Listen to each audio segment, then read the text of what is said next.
শখ করে মেকআপ আর্টিস্টের কাছে সাজতে গিয়ে এটা আমাকে কি সাজিয়ে দিল, পুরো মুখটা ভূত বানিয়ে দিয়েছে। তো পুরো ভিডিওটা দেখো। আজকে আমি আবারও মেকআপে বসে গেছি। তো আজকে আমার বোন কাকার মেয়ে শিল্পা আমাকে সাজাচ্ছে। তো ও আজকে আমাকে একটা বৃদ্ধি লুক দেবে। তো চলো কীরকম দেয় সেটাই দেখার বিষয়। লাস্টে আমি তোমাদের সাথে পুরো ভিডিওটা শেয়ার করব যে কীরকম আমার বৃদ্ধি লুকটা হলো। তো প্রথমে তো মুখটা সাদা হয়ে গেছিলো এত, আমি তো দেখে ভয় পেয়ে গেছিলাম, ভাবছিলাম যে কি বাজে না কি হবে। তো যাই হোক, আলটিমেট দেখো মেকআপটা পুরো কমপ্লিট হয়ে গেছে, দেখে তো এখন বেশ ভালো লাগছে। শাড়িও পরানো হয়ে গেছে, জুয়েলারিও পরানো হয়ে গেছে।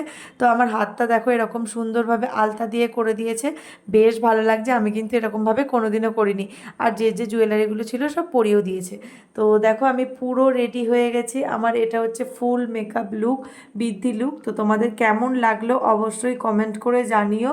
আর হেয়ার স্টাইলটা আর একটু ভালো হতে পারতো, বাট এত পরিমাণে হাওয়া দিচ্ছিল, বৃষ্টি হচ্ছিল, যার জন্য মানে শ্যুটটা যে করতে পেরেছি এটাই অনেক।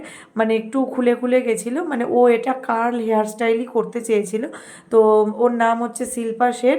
ওর প্রোফাইলটা আমি ট্যাগ করে দেবো, তোমরা ভালো লাগলে ওকে যোগাযোগ করতে পারো, করে তোমাদের স্পেশাল ডেতে ওর কাছে সাজতে পারো।